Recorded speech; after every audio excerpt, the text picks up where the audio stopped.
اعلیٰ حضرت فاضل بریلوی رحمۃ اللہ علیہ کی بات ہو رہی تھی۔ اعلیٰ حضرت رحمۃ اللہ تعالیٰ علیہ نے ایک جگہ پہ لکھا ہے، آپ فرماتے ہیں کہ پڑوسی کے گھر تو کھانا وہ لینے جائے جس کے اپنے گھر نہ پکا ہو، اور کسی سے مشورہ تو وہ مانگے جس کو اپنے گھر میں نہ ملتا ہو۔ فرماتے ہیں مسلمان تو غیروں کے طریقے پہ تب چلیں جب نبی پاک نے ہر چیز بتائی نہ ہو، اور جب محبوب نے سارا کچھ بتا دیا، سارا کچھ۔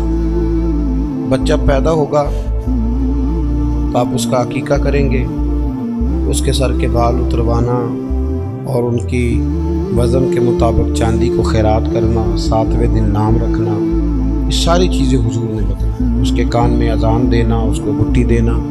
پھر یہ بھی حضور نے فرمایا کہ اس کا بستر بھی تم نے جب بڑا ہو جائے 10 سال کا تو نماز، 7 سال کا ہو تو نماز کے لیے کہو، 10 سال کا نہ پڑے تو اسے مارو، بڑا لگنے لگے تو بستر الگ کر دو، اور پھر جب وہ بولنے لگے تو سب سے پہلے اللہ کا نام سکھاؤ۔ نبی کریم صلی اللہ علیہ وسلم نے نا ہر موقع پر، یعنی صرف ایسا نہیں ہے کہ مسجد میں آنے کے آداب تو ہیں تو گھر میں جانے کے نہیں۔ نبی پاک صلی اللہ علیہ وسلم نے فرمایا بالغ ہو جائے تو نکاح کرو۔ نکاح کس کے لیے سنت، کس کے لیے واجب، کس کے لیے فرض؟ نکاح خاتون کے ذمے کیا ذمہ داریاں خاوند کے حوالے سے، اور بیوی کے لحاظ سے پھر خاوند کے کیا ذمہ داریاں، ہر چیز کو نا اپنی اپنی جگہ پہ پوری وضاحت کے ساتھ۔ اور اگر آپ پڑھیں گے تو آپ کو پتہ چلے گا کہ اسلام انسان کی ہر ضرورت کو پورا کرتا ہے، اور نبی کریم صلی اللہ علیہ وسلم نے ہر جگہ ہماری ہر ضرورت کا خیال فرمایا۔ اگر آپ دین کو پڑھتے جائیں گے تو آپ کو ذرا بھی دائیں بائیں دیکھنے کی ضرورت نہیں پڑے گی۔ سمجھ آ رہی ہے میری بات؟ یہ بال داڑھی کا حصہ ہے، اس کا بھی ذکر ہمارے بزرگوں نے کر دیا۔ داڑھی کتنی ہونی چاہیے اس کا تذکرہ بھی۔ ایک سوال مجھ سے پوچھا گیا ہے کہ بعض بچے داڑھی کا ڈیزائن بناتے ہیں۔ بھائی مسئلہ یہ ہے، یاد رکھنا ہمیشہ، ایک بندہ سنت پر عمل نہیں کرتا وہ گناہگار ہے، اور ایک سنت کو سنت سمجھ کے مذاق اڑائے تو کافر ہے۔ سنت کو سنت جانتے ہوئے اگر اس کا مذاق اڑائے گا تو نہیں۔ سمجھ آ رہی میری بات کی؟ ہمارے بچے ڈیزائنوں پہ چلتے ہیں بیچارے، پتہ نہیں کس کی نظر لگ گئی، اور بڑی چیزیں ہیں، لیکن داڑھی کے ڈیزائن بنانا اور غلط حرکات کرنا یہ تو ایک انتہائی مذموم حرکت۔ اللہ ہمیں سمجھنے کی توفیق عطا فرمائے۔ اور میں ملت کے جوانوں سے یہ گزارش کروں گا، آپ نے ڈیزائن والی داڑھیاں بھی رکھ کے دیکھی ہیں، ایک دفعہ نا نبی کریم کی سنت والی داڑھی پہ ذرا رکھ کے دیکھو، تمہیں کوئی عجیب ہی ذائقہ نصیب ہوگا۔ یہ آپ کے چہرے کے مطابق اللہ نے اس کو وضاحت دی۔ یہ حرکتیں جو آپ کرتے ہیں نا، یہ تو عجیب سی حرکات ہیں، ان کا تو کوئی پس منظر ہی نہیں ہے۔ تو انسان محسوس اگر کرے تو چھوٹا محسوس ہوتا ہے یہ کام کرنے، تو ہمیشہ وہ کام کرے جس میں سنت اور شریعت کی پاسداری۔ اللہ سمجھنے کی توفیق عطا فرمائے۔ یہ جو نکاح ہے نا، نکاح شادی، نبی کریم علیہ السلام نے فرمایا یہ غیر کا طریقہ نہیں، بلکہ فرمایا النکاح من سنتی، فرمایا نکاح تو میرا طریقہ ہے، نکاح میرا طریقہ ہے۔ اور آپ حیران ہوں گے کہ قرآن و سنت نے جو شادی کو اور میاں بیوی کو جو رشتہ دیا ہے وہ بڑا ہی عجیب دیا ہے۔ فرمایا ہن لباس لکم وانتم لباس لہن، مرد عورت کا لباس ہے اور عورت مرد کا لباس ہے۔ سردی گرمی میں بھی لباس جسم کی حفاظت کرتا ہے، سردی گرمی کے لحاظ سے بھی حفاظت کرتا ہے۔ مرد عورت کی حفاظت کرتا ہے، دکھ میں، تکلیف میں، غربت میں، پریشانی میں۔ عورت بھی مرد کی حفاظت کرتی ہے، اس کے بچوں کی، اس کے گھر کی، اس کی نشانیوں کی۔ پالتی تو ماں ہی ہے نا بچے۔ بولیں بلدیت کس کی لکھی جاتی؟ ابا جی کی۔ جانشین، سجادہ نشین، وارث، وہ کون کس کا ہوتا ہے؟ وہ ابا جی کا۔ لیکن پالتی پوستی کون ہے؟ اماں جی۔ ابا جی اماں کو بچے دے کے روز گھر سے جاتے ہیں، فلانی جگہ جا رہا ہوں بچے سنبھال، فلان جگہ جا رہا ہوں بچے تیرے۔ کبھی ایسا بھی ہوا ہے کہ اماں کہے میں ذرا 15 دنوں کے جا رہی ہوں کہیں، تو بچے تم رکھ لو؟ ہوتا ہے ایسے؟ تو مرد عورت کا حقوق کا خیال کرتے ہیں، عورت مرد کے حقوق کا۔ نبی پاک صلی اللہ تعالیٰ علیہ وسلم نہ بڑا خیال کرتے تھے۔ ہمارے ہاں تو یہ ہوتا ہے نا، جو کسی کا غلام ہوتا ہے وہ بیچارہ ساری زندگی غلام ہی رہتا ہے۔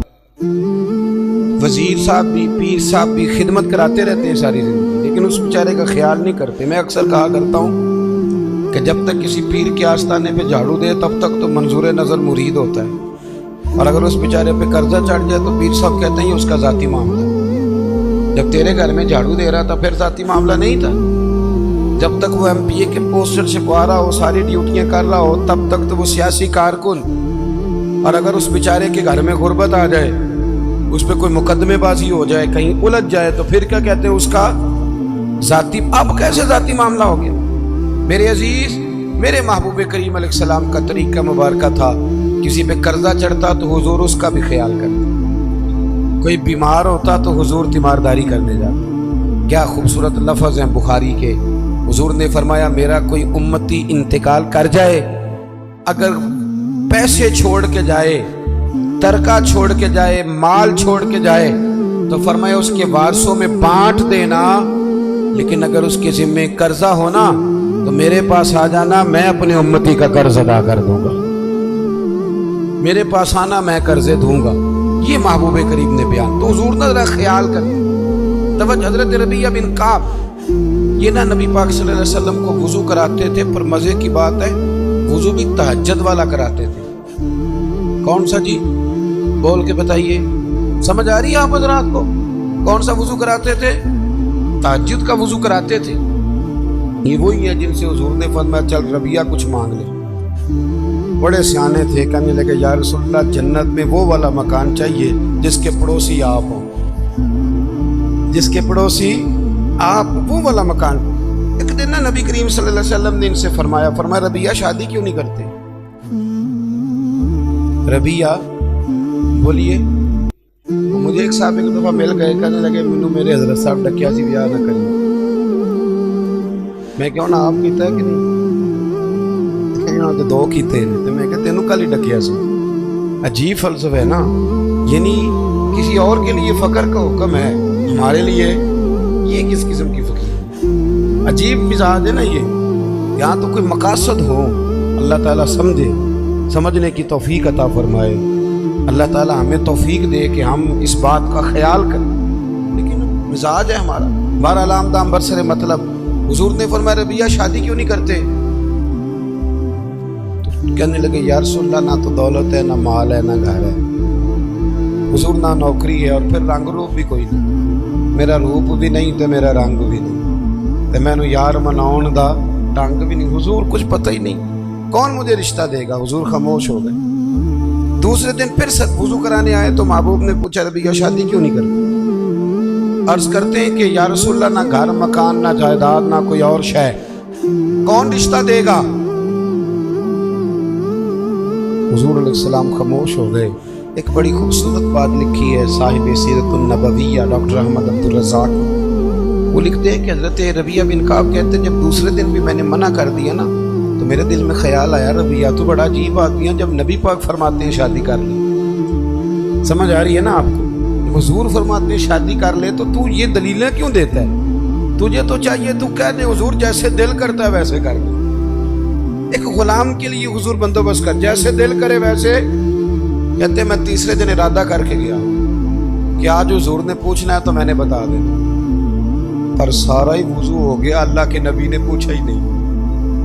میرے دل میں خیال تھا آپ پوچھیں گے، وضو مکمل ہو، لیکن حضور نے پوچھا۔ کہتے اب حضور میں اب کھڑا ہوں، محبوب فرمانے لگے ہو گیا وضو جاؤ۔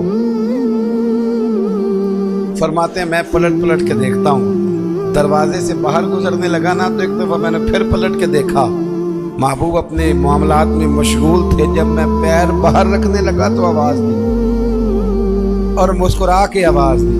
کیا شان ہے بریلی کے امام کی، فرمانے لگے جس کے گچھے سے لچھے جڑے نور کے۔ جب حضور مسکراتے تھے تو یہ نور کے گچھے تھے دانت، ان میں سے پھر نور نکلتا تھا۔ اعلیٰ حضرت فرماتے ہیں جس کے گچھے سے لچھے جڑے نور کے، ان ستاروں کی نزہت پہ لاکھوں سلام، اور ان کی باتوں کی لذت پہ بے حد درود، ان کے خطبے کی ہیبت پہ لاکھوں سلام، اور جس کی تسکین سے روتے ہوئے ہنس پڑے۔ حضور ذرا سی تسکین کرتے تھے تو رونے والا ہنس پڑتا تھا، تو پھر بڑا انتظار کرنا پڑتا ہوگا، 2 گھنٹے حضور مسکراتے نہیں ہوں گے، تو اعلیٰ حضرت فرماتے نہیں بھئی یہ بھی مسئلہ کوئی نہیں، یہ بھی مسئلہ کوئی نہیں کہ 2 گھنٹے کے بعد مسکرائیں گے تو رونے والا ہنسے گا۔ فرمانے لگے جس کی تسکین سے روتے ہوئے ہنس پڑے اس تبسم کی عادت پہ لاکھوں سلام۔ یہ تو عادت ہے نبی پاک، تمہیں انتظار نہیں کرنا پڑے گا، تو عادت ہے حضور نے فرمایا شادی کر لو، کہتے ہیں میں مسکرایا، دوڑ کے واپس آیا، یا رسول اللہ جیسے حکم ہو کر میرے محبوب کی بھی کیا بات، کیا اندائے ہیں رسول کریم کی۔ حضور نے فرمایا فلاں قبیلے کے سردار کے پاس جا، اسے جا کے کہہ کہ اپنی بیٹی کا نکاح تیرے ساتھ کر۔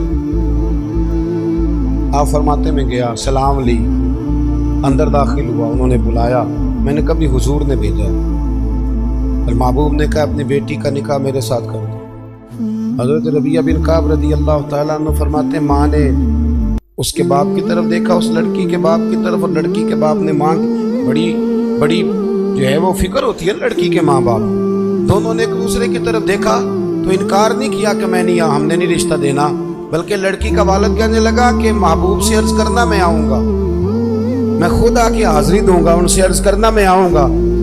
حضرت ربیعہ بن کعب رضی اللہ تعالیٰ عنہ کہتے ہیں میں نکل رہا تھا، نبی رحمت سید عالم صلی اللہ علیہ وسلم کا وہ پیغام لے کے، تو میں نکل رہا تھا، میں آگے بڑھ رہا تھا۔ فرماتے ہیں جب میں دروازے سے باہر ہوں، توجہ ہے نا میرے دوست، کہتے ہیں جب میں دروازے سے باہر ہونے لگا نا، پیر رکھنے ہی لگا تھا، تو وہ لڑکی پردے کے پیچھے سے بولی، توجہ ہے میری بات پر، وہ خاتون پردے کے پیچھے سے بولی اور بول کے کہنے لگی غلام ٹھہر جا۔ تو میں نے پلٹ کے دیکھا، میں رک گیا تو اپنے ماں باپ کو مخاطب کر کے کہنے لگی ابا جی آپ کو میری فکر ہے نا، اماں جی آپ کو میری فکر ہے نا، آپ مجھے نبی کریم کے حوالے کر دیں، مجھے امید ہے رب رسول مجھے کبھی ضائع نہیں فرمائیں گے، اللہ نبی مجھے ضائع۔ حضرت ربیعہ بن کعب کہتے ہیں میں واپس آ گیا، سارا بندوبست حضور نے کر کے دیا، سارا بندوبست۔ اب بات کو سمجھے، دین ہر جگہ انسان کا خیال کرتا ہے۔ فرماتے ہیں نبی پاک صلی اللہ علیہ وسلم نے عثمان غنی کو بلایا، فرمایا کھجور کی گٹھلی کے برابر سے ہونا چاہیے۔ حضرت عثمان کہنے لگے حضور حاضر ہو جائے گا۔ فرمایا عثمان پوچھو گے نہیں میں نے کیا کرنا ہے؟ عرض کی حضور بتا دیں کیا کرنا ہے؟ فرمایا ربیعہ کی شادی ہے، اس نے اپنی بیوی کو حق مہر دینا۔ پھر حضرت حارثہ بن نعمان کو بلایا، فرمایا ایک بکری کا بندوبست کر، ذبح کر کے پکانا ہے، پوچھو گے نہیں کس لیے حضور حکم کرے؟ فرمایا میرے ربیعہ کی شادی ہے، اس نے ولیمہ کرنا ہے۔ کہتے پھر محبوب نے مجھے اپنی جیب خاص سے، کرم سے، فضل سے کچھ پیسے دیے، فرمایا خوشبو بھی لے لے اور اپنی بیوی کے لیے ایک جوڑا بھی خرید لے۔ عزیز دوستو یہ نہ سمجھیں کہ جو آپ کا شاگرد ہے، مرید ہے، سیاسی کارکن ہے، وہ آپ کی ڈیوٹی تو کرے تو تب ٹھیک ہے، لیکن اس کا کوئی ذاتی معاملہ آ جائے تو کہیں وہ جانے اور اس کا کام جانے۔ سمجھے چیزوں کو، نبی کریم صلی اللہ علیہ وسلم کہاں تک مہربانیاں فرماتے۔ حضرت ربیعہ بن کعب فرماتے ہیں کہ میں بڑا غریب تھا، میرے سارے بندوبست میرے محبوب نے کیے، اور فرماتے ہیں پھر محبوب نے ایک اور کرم کیا، میرے لیے برکت کی دعا بھی کر دی۔ آپ فرماتے ہیں کہ غربتیں چلی گئیں، اب کسی کو کہیں سے قرض نہ ملے تو میرے گھر سے مل جاتا ہے، ہر گھر سے اناج ختم ہونے کو ہو پر میرے گھر سے کبھی ختم نہیں ہو۔ تو نبی کریم علیہ السلام خیال فرماتے، اور پھر میاں بیوی کے درمیان جو رشتے کی نزاکت ہے، ہمارے ہاں نا یہ سمجھ لیں جس گھر میں میاں بیوی کا اتفاق نہیں نہ ہوتا، اس میں کروڑوں روپے کی دولتیں بھی پڑی ہوں تو وہ گھر نہیں ہوتا،